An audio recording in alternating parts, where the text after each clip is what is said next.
In this video we want to talk about globalization. We want to see what it is and see what brought it about. During the last decades of the 20th century, many barriers to international trade fell, and a wave of firms began pursuing global strategies to gain competitive advantage. There was greater awareness of opportunities in other countries for companies in the West to cut costs and to outsource production.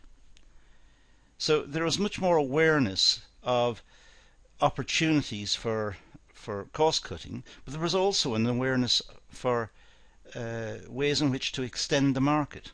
Products which were successful in Western countries could be extended into other countries, countries that were previously out of bounds, countries that could not be entered.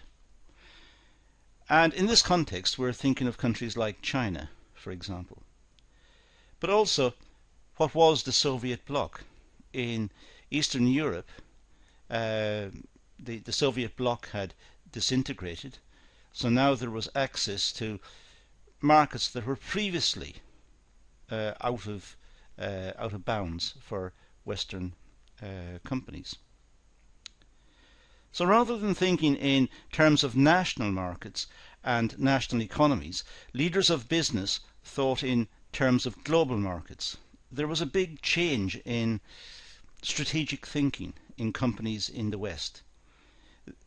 Prior to the whole movement towards globalization, companies considered their markets to be on a national scale perhaps, or even a regional scale, depends on the size of the company.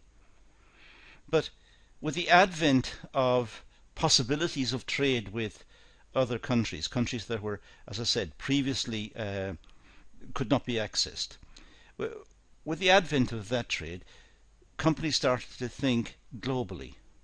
So the markets became very big, giving companies potential to grow. So there was, first of all, a cost-cutting potential in getting products outsourced into those countries. Because labour was cheaper and because production costs were cheaper, it was possible to outsource and import back into the West the products from the outsourced activities, which would cut costs and try to give the companies competitive advantage in the domestic markets. But there was the extension of the market. It was now much bigger. Let's first consider why there has been such a rapid expansion of overseas trade in recent decades. What brought it about? Why did all of this happen? Well, first of all, there was an increase in real living standards. Now, by real living standards, I mean the purchasing power of the consumer had increased. So incomes received by consumers, I should say, incomes had gone up faster than rates of inflation. So consumers were able to buy more. Part of the buying process was also contacts with other countries through holidays and greater awareness of the potential for globalization in terms of costs and contacts and ease of doing trade. So there was real living standards were increasing in the West. There was pressure on companies to cut costs to try and continue to grow their businesses in the West, but the markets were finite. They were big, but quite finite. So really companies were looking to extend their markets, and with greater awareness through travel and through media contacts and so on, there was greater understanding of potential if the companies could get into these big markets, for example China. There was also, and I'll touch on this in different ways, also of course better communications, and that also facilitated the flow of information. There was also trade liberalisation. The World Trade Organization was aiming to improve trade throughout the world by reducing obstacles to trade, by reducing tariffs and quotas and obstacles to trade of all types. And these negotiations to reduce trade barriers were ongoing.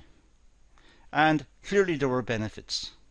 We know that international trade, because of the law of comparative advantage, we know that it brings about advantages to the consumer. We get more products and we get cheaper products and we get greater choice. So the World Trade Organization was pushing all the time to reduce the obstacles to trade. And of course there was also the deepening and the expansion of the European Union, which created a single market within Europe, created an enormous market within Europe. So we were starting to see the world in terms almost of trading blocks. We have the North American Free Trade Area, comprising of Canada, America and Mexico. But in Europe we have currently 26 countries who are aiming to join their economies together.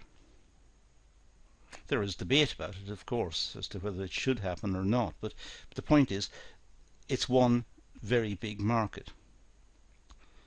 The old Soviet Union was coming apart, so there was greater opportunity to extend markets into what was previously, or what were previously countries controlled by Russia, into Poland and Czechoslovakia and countries that were under the influence of the Russians.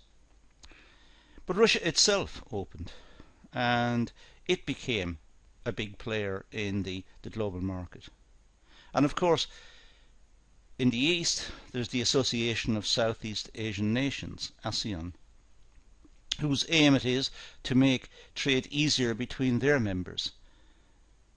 And of course this makes it easy for the European Union and for the Americans and so on to negotiate with ASEAN directly and thereby get access to all the ASEAN countries.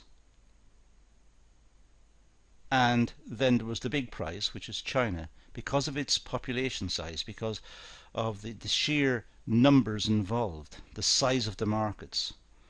And the Chinese government wanted new technology, they wanted development, they wanted the development of their country in general.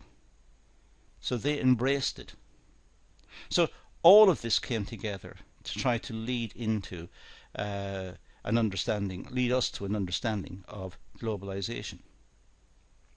So there was the transition to market systems in Eastern Europe. People started to learn about capitalism. They learned about how markets worked. There was less fear on their parts to engage in this type of way of living. Previously, the state was seen as the provider of many items, accommodation and jobs and so on. Now there was greater emphasis and greater understanding of market conditions in many countries. The rapid growth of what was then called the Asian tigers, China and India. And China and India still remain the big prizes simply because of their size, because of their incredible populations, and because of the way in which they are developing.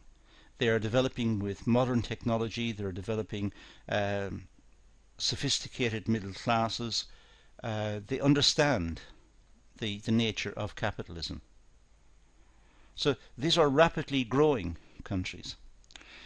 The Asian tiger expression doesn't apply, or doesn't seem to apply anymore, but certainly there were countries in Asia who experienced very rapid rates of economic growth, and that caused excitement and interest in trying to develop into those countries. There was also privatization and liberalization of domestic markets. Privatization was, to a large extent, popularized by Margaret Thatcher in the UK when she was Prime Minister.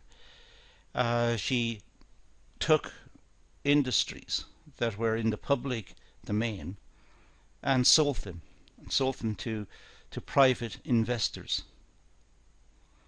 And there were many of these, railways and electric companies and so on, telephones. These became private companies because she believed that private companies would give a better service to the customers.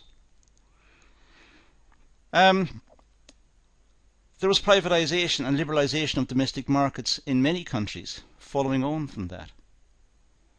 And we now understand that there is more emphasis in many countries more emphasis on privatized markets and on the almost a requirement to show interest in privatization if the country is going to participate fully in this type of trade.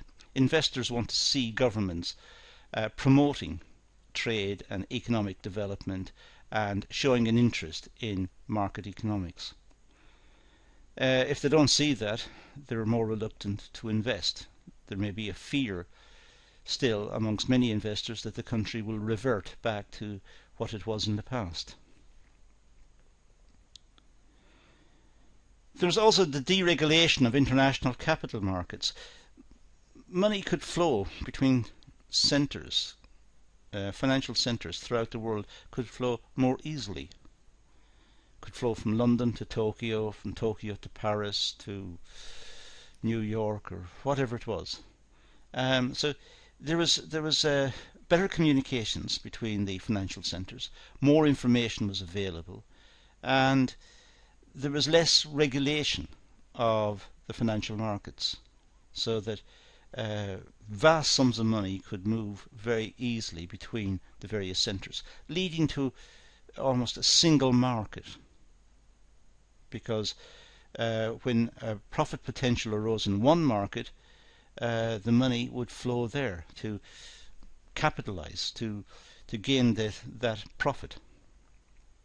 But of course, in so doing, it would alter the conditions in that market, making the conditions less favourable for profit potential. So the same money may move on to a different market. And in that sense, all the centres were really operating within the same market. So we could see globalisation appearing within the capital markets. And there was a fall in transport costs. Container ships became bigger and cheaper to run.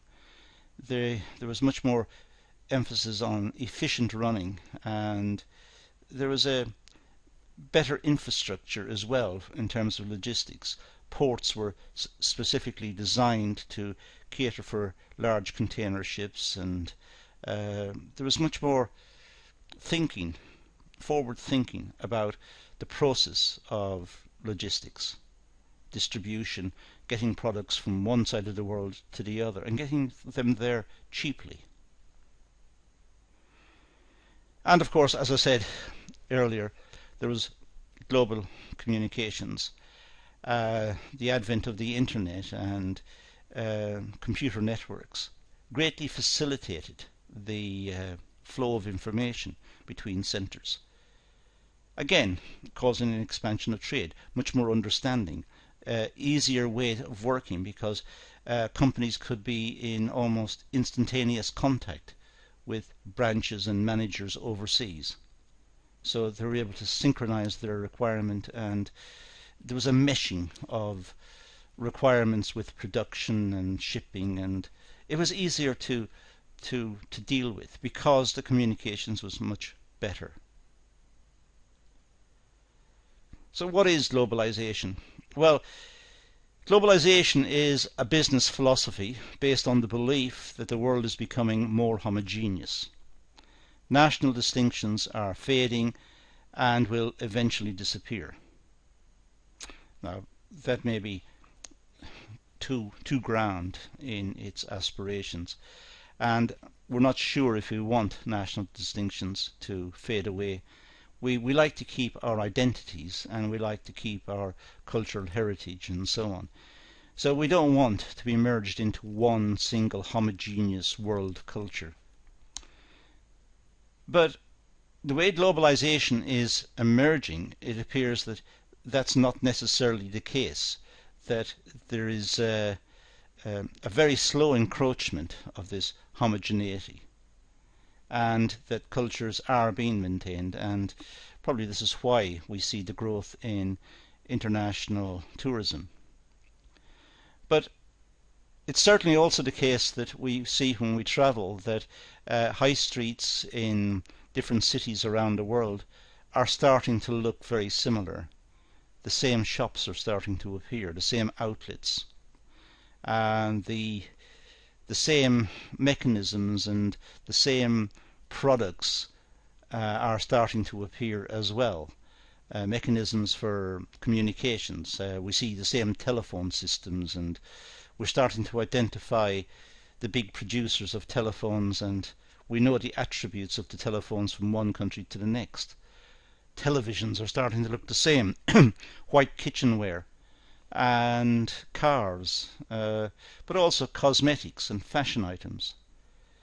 It's cutting right the way across, and it's as if the consumers in one country are watching the consumers in another country, watching it on television perhaps, and copying. So we're starting to get a homogeneity in terms of buildings and design. So if we look at the cityscape, if we look at cities and how the buildings in cities are going up, cities are starting to look the same. They've got skyscrapers. They've got a certain feel to them which makes them very similar to each other. And this could be the product of communications, could be the product of openness, because there's more information available to architects and industrialists and retailers and so on. It could be simply that there is a desire on the part of consumers and producers in different countries to copy best practice, because it's to their advantage. So as to whether the world is becoming homogeneous or not is difficult. There may be pockets of resistance in the sense of some cultural identity remains and is being preserved. Whether that's viable in the long run or not is difficult to say. Linguistically, of course, the culture will be safe in terms of large languages like Mandarin, for example. But what the people speak about in Mandarin may be exactly what people speak about in London or in Paris or in Munich or wherever. So, debatable point. Globalisation is an increase in interconnectedness and interdependence of economic activity and social relations. It's certainly the case that there is greater interdependence in economic activity. It's possible for a company in one country to control subsidiaries in another country. Again, because of communications and because of ease of contact. It's also the case that we know more about each other because of globalized networks in communications and in the media. So we have a greater understanding of the issues confronting people in rural China today, perhaps, than we ever did before. And likewise, people in other countries will see us and will start to get an understanding of the way in which we live. So there is greater contact on a social level. There's greater understanding on a social level, and potentially contact through tourism, through online contacts. But the economic systems are certainly interdependent. The growth of globalized organizations has meant greater coordination between economic activities in one country and those in another. If the world is homogeneous, then companies need to think globally and standardize their strategies across national boundaries. So there has to be a mind shift in terms of control and direction of business. The strategic objectives of the business will have changed. Previously, the business may have seen its market nationally or even regionally. Depends. But now it may consider its market to be global. And it has to adopt all of its processes to ensure that it's delivering good quality product, good aftercare service, good marketing of the product in general. But it has to deliver this on a global scale. Now, the rewards for doing this is an immense increase potential in sales. But it does require different thinking on the part of the organization. The organization must think globally, must try to understand the determinants of demand in different markets, must understand the importance of pricing in different markets, or design. And national cultures and national perspectives of particular products may vary, and this may require the organization to tweak its production, to tweak its design, to meet what is required in other markets. So it may lead to some product diversity, and a strategy would have to be put in place to enable this to happen within the organization. So there's much more to think about in modern business than perhaps in the past. In modern business, there are greater opportunities because of globalization, but there are also bigger challenges.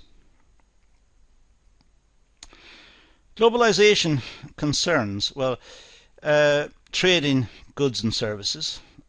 Clearly that's the case. So globalization is to do with trade in goods and services. But it's also to do with investment. Companies in one country investing in another country. It may invest in several countries. It may produce its product under license in other countries. It may franchise its product. It may produce the product itself. So globalization concerns investment. There's also issues associated with the labour force. The transfer of skills from one country to another may mean key workers having contact with trainees and people learning to make the product in other countries. So there may be labour force movement issues. And in a globalized setting, the labour force may have to be more mobile, more flexible, more capable of travel and working in other countries and training personnel in other countries to make the product and to understand the business, understand the company, and so on. And of course also the labour force will be required to move and to have greater contact so as to control perhaps initiatives in other countries. Products are obviously the concern of globalization, and making products, as I said earlier, that suit particular cultures, the design of the product, the price of the product, the attributes, the functions. These should be married up against the requirements of that particular society. So the product may not be identical to the original product. In many cases it will be identical. In the case of, let's say, cosmetics, the cosmetics produced in one country will be essentially the same as those produced in another country. And that's rational because it's very expensive to undertake research and development for many items, including cosmetics and ethical pharmaceuticals and so on. So these products, the cost of the research and the development can be spread over much bigger markets.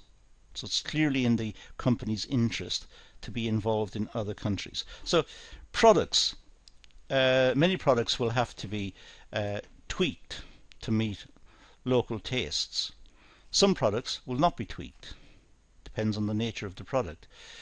But it's certainly the case, of course, that globalization considers products themselves. And production. Production is one of the reasons why globalization has become so important. The whole process of outsourcing. Companies that previously made made products from start to finish may now outsource part of the production process. They may outsource all of it and simply buy the product in from elsewhere.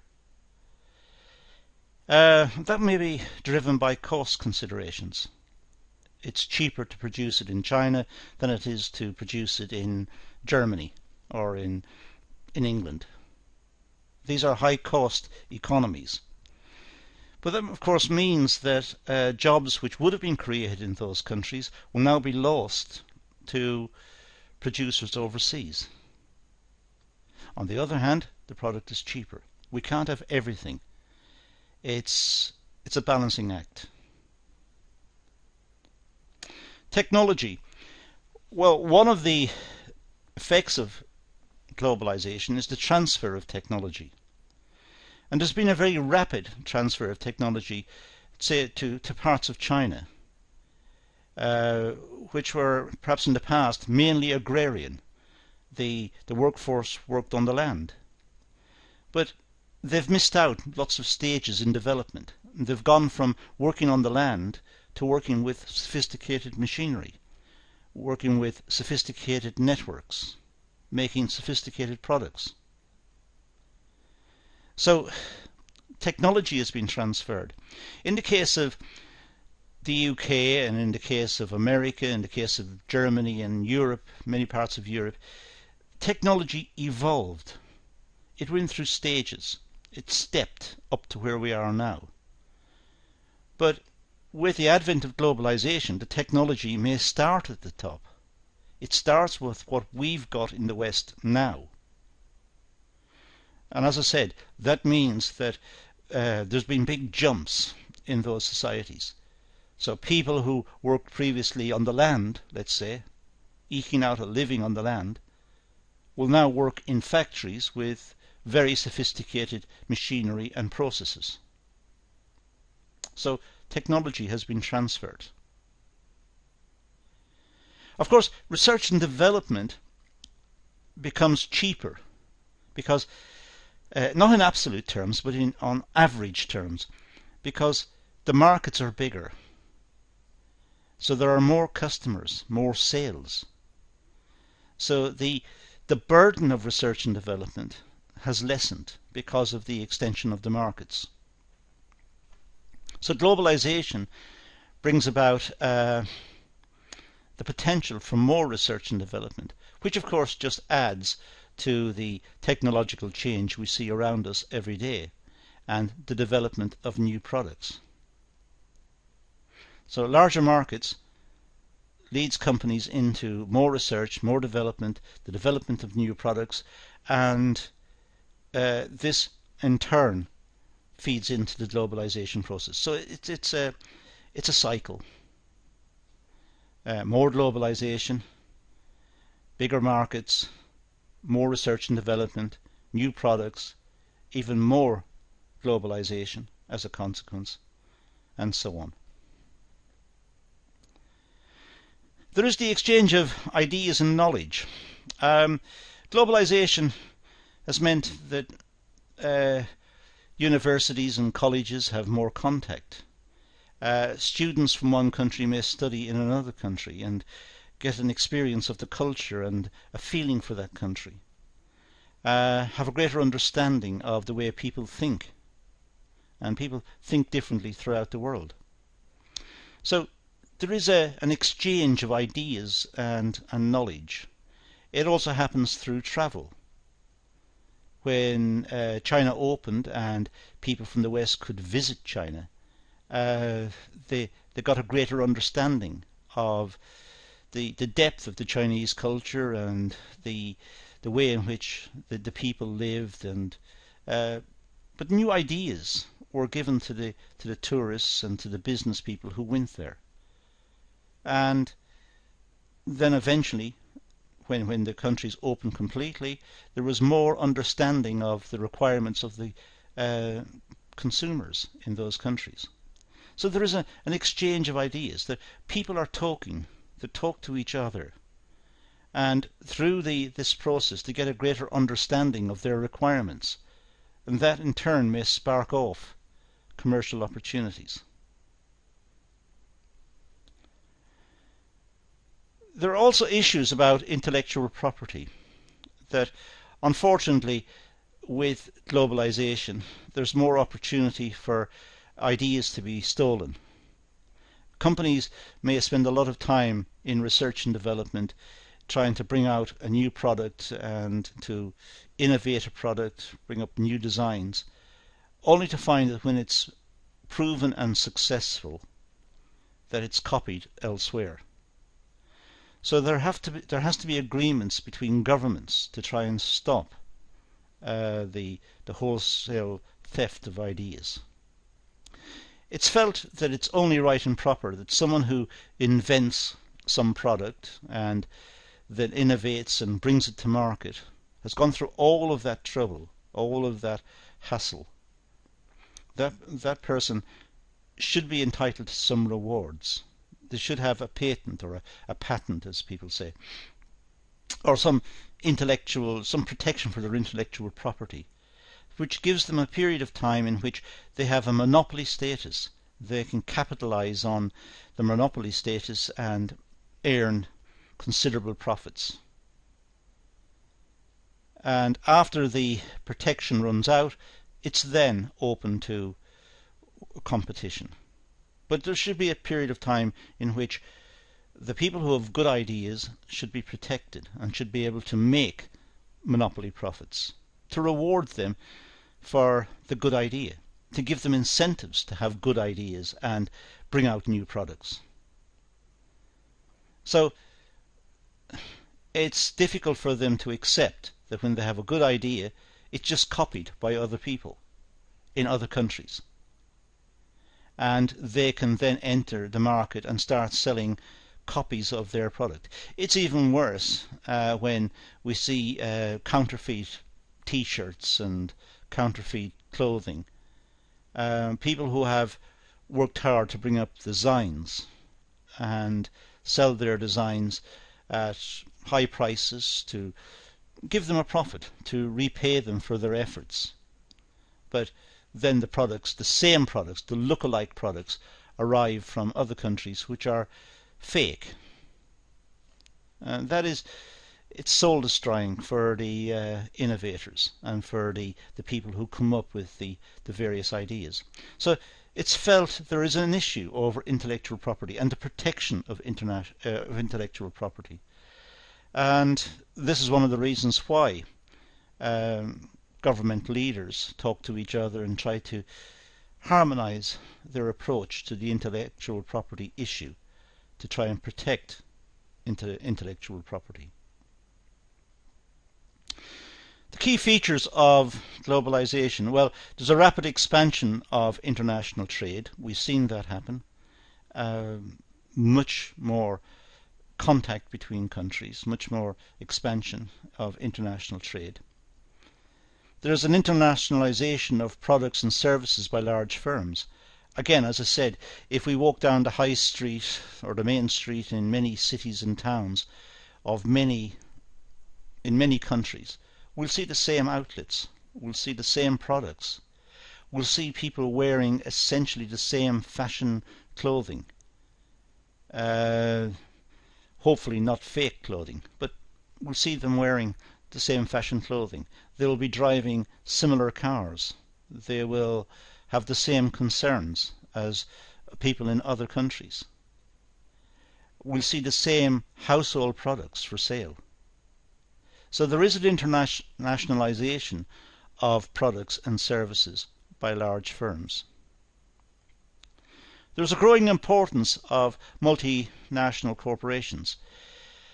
The bigger companies clearly have set up in just about every country. They seem to have a presence just about everywhere. That's understandable because of their size and the fact that they need to be there to exert power within that market. So the large multinational corporations seem to cut right across the world. And that, of course, also leads to issues and accusations levied at them that they're only doing this to avoid paying tax. So they may not want to stay in high-taxed countries. And the profits they make in the high-tax countries, by creative accounting techniques, are able to move that into countries with low tax. So they miss out paying a lot of tax. But that, in a sense, is a big issue that could be debated elsewhere as to whether that's the fault of the companies or the fault of the governments and their respective taxation systems. There are increases in capital transfers across national boundaries. We see capital moving from one country to the other faster, smoother, more efficiently than ever before. So it's easy for companies to set up in different countries, to open plants in different countries, open production facilities in different countries. We also see financial assets moving from one country to the other and moving quite smoothly through the banking system. So there's greater contact between countries caused by that also. And of course, as I said earlier in the earlier talk, there is globalisation of technology. It is the case that the technology that's used in one country will be used in another country. So we're starting to see homogeneity in terms of technology, and we see it in terms of consumer products, telephones, as I mentioned earlier, televisions and so on. But we also see it in production. There will be the introduction of, let's say, computer-aided manufacturing techniques and sophisticated production machinery and so on. And those will be used right throughout the world. So there is a globalization in technology. There are shifts in production from country to country. Sometimes companies may make part of a product in one country and a different part of the same product in another country. And they may be joined up in a third country. It's what makes sense to the company. It's the company finding the best way to produce its product, the best type of production facility in one country and in another country, and then an assembly perhaps someplace else again. So production is much more fluid in a globalized system. It can involve many countries and the movement of part production from one country to another. Semi-finished goods moving from one country into another country for assembly perhaps. Increased freedom and capacity and firms to undertake economic transactions across national boundaries. Well, of course, all of this can only happen if governments facilitate it. Governments must have agreements about international trade. The governments must subscribe to the World Trade Organization's treaties, and they must sign up to the fact that their economies are opening up, and they must promote this. It must be promoted by all the countries, and it must be promoted openly by all the countries and wholeheartedly, I should say. If it's not, if one country is reticent for whatever reason, or reluctant to open its country, then globalization will be stopped in that context. So, in order for globalization to happen, it encompasses a lot of other issues. Political stability, for example. Investors will be reluctant to go into countries if the country is not stable, if the leadership of the country have a history of changing their minds or just implementing rules without due process, or there may be a fear that perhaps their assets will be confiscated or nationalised. Or it could be the case that some countries have bad human rights records, and that customers, when they know that the products come from those countries, will be reluctant to purchase them. There are many issues that need to be taken into consideration in terms of globalization. Some of these issues may restrict the possibilities for globalization. Some of them may reduce the advantages of moving into some countries. Even though there may be considerable profits to be made, the organizations may be reluctant to fully open up within those countries. So the onus is on governments to be as open and as honest and as consistent as possible. There is a fusing of national markets. Again, as I said, high streets are becoming more homogeneous, and we're starting to see the same products within different countries. And there's a greater understanding that people are people. People in different countries want to get a good deal. They want to get a variety of products, good quality products, at reasonable prices. And if a product is successful in one country, it may be introduced into another country, because essentially people are the same the world over. Economic integration has come to bear also on the whole process of globalization. Countries, because their national markets are so interconnected, and because there's such a high scale of contact between the countries, some economies are starting to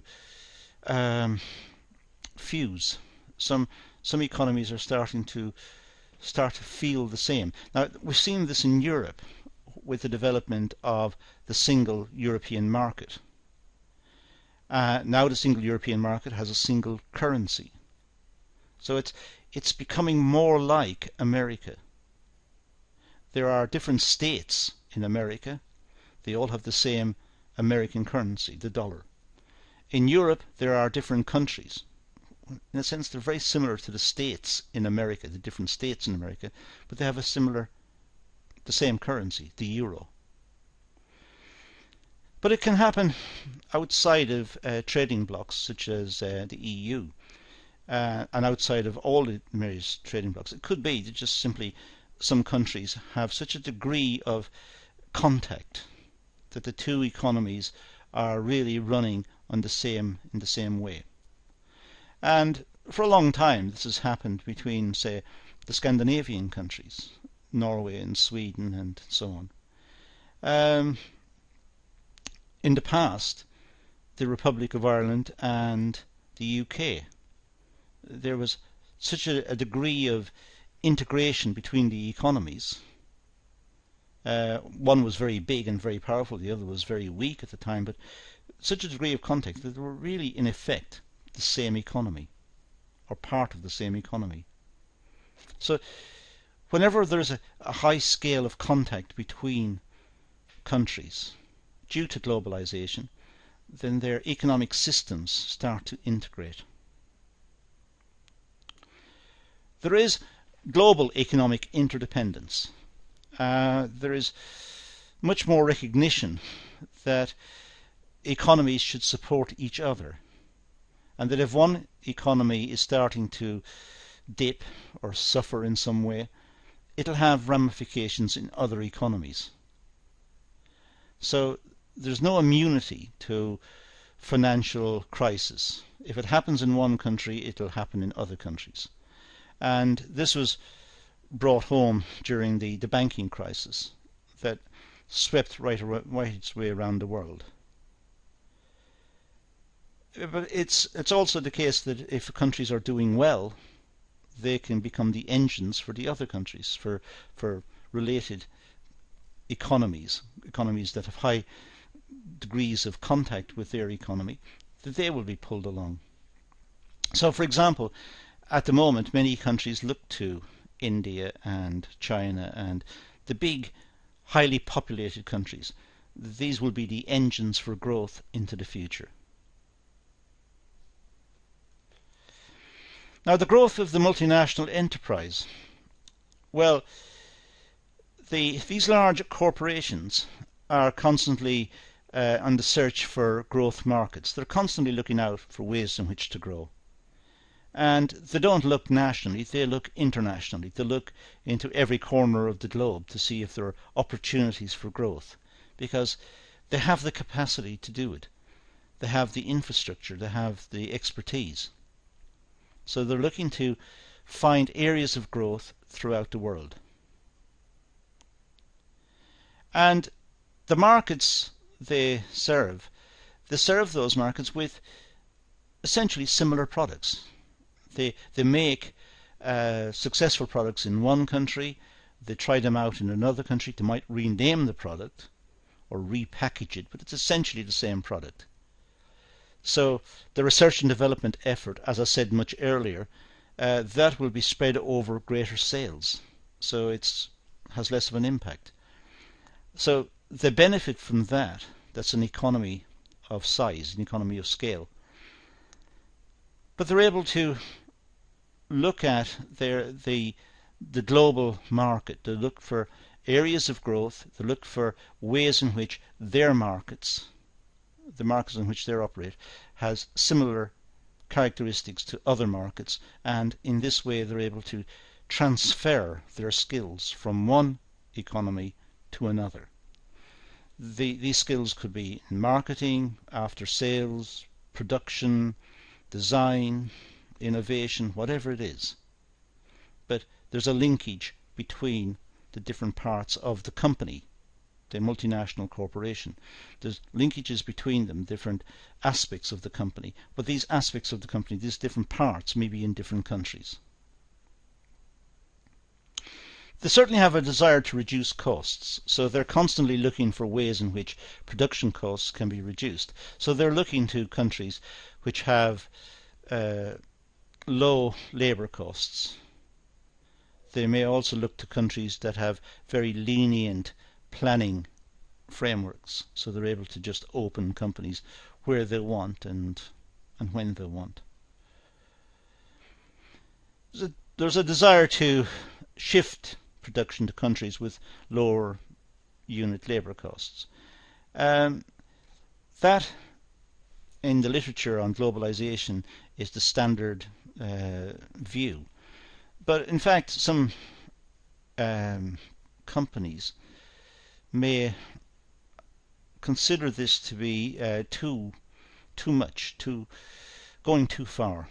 They may want to look at the country, look at its political leaders, look at its social structure, look at its history, look at the way it deals with other countries before it embarks on setting up in that country. So it's not entirely driven by low labour costs. There are other factors that particularly the larger companies will be sensitive about. If they're going to make significant investments in a country, they want to make sure that that is where they want to be and that that country conforms to some sort of standard, and it's free from corruption, and it's got a good police force, a good history on human rights, it's got a good infrastructure, stable relationship between the people and the government, and so on. There is a desire to avoid transportation costs. It's logical that the companies should try to configure their business in a way that minimizes transportation costs. Transportation cost is really a dead money. It's adding to value in the sense that it's bringing the products together or bringing the products to market. But if it could be avoided, it would be much better. So companies try to minimize the impact of transportation costs in the total cost structure for the product. So they will set up in countries so as to minimize shipping the product to those countries. They will make the product in situ rather than ship it there. There's also, of course, a desire to avoid tariffs and non-tariff barriers. Sometimes countries will impose tariffs. Tariffs are just a tax on imports. Although the World Trade Organization is trying to reduce tariffs and reduce the obstacles to trade, some countries do tax imports, and some countries tax them very highly. So to avoid paying the tax, multinational corporations may start to produce the product inside the country. So they're no longer paying hefty taxes on the imports. So if they make it within the country, it'll be cheaper and they will sell more within that country. But then, of course, the company that they've established there will become a profit center. And that may mean it may be difficult to get the profits out of the country. It depends on the extent to which the banking system is linked to other parts of the banking system throughout the world, or what the view of the government is on the repatriation of profits. There might be issues like that.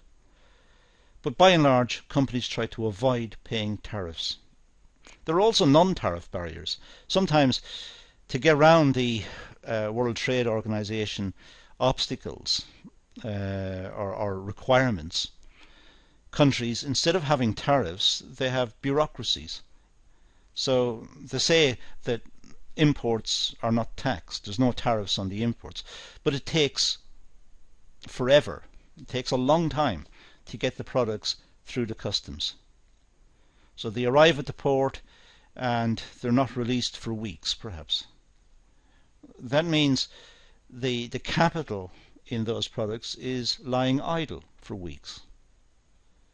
So sometimes countries use non-tariff barriers, bureaucracies and inefficient procedures. They are deliberately inefficient to try and stop imports.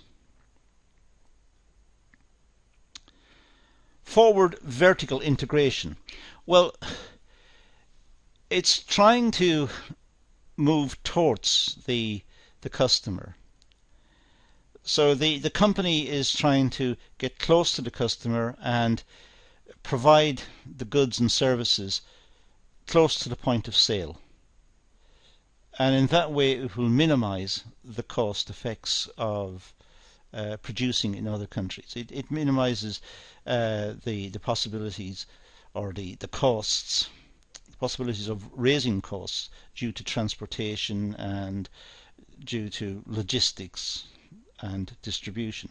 So if they can produce near to where their sales are going to be, that will minimize their costs. So they try to move forward towards the customer, and they try to perhaps even have their own outlets. Perhaps they make the product in the country and then they try to sell it directly. It depends on what the nature of the product is and what the commercial practices within the country are.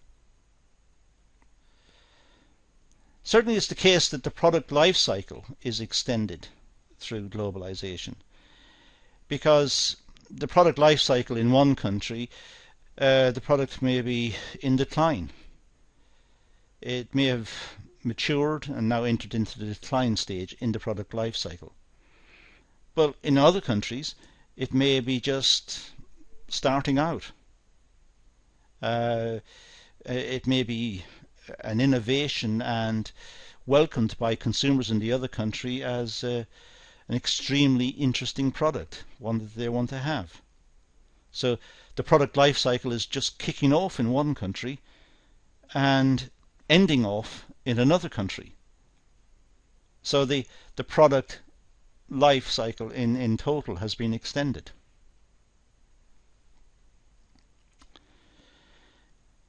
Deregulation of capital markets. Well, multinational corporations have benefited from the deregulation of capital markets because they're able to move their capital easily between countries. So this has facilitated the role of the multinational corporations in the globalisation process. So the deregulation of capital markets has been to the advantage of the globalisation process.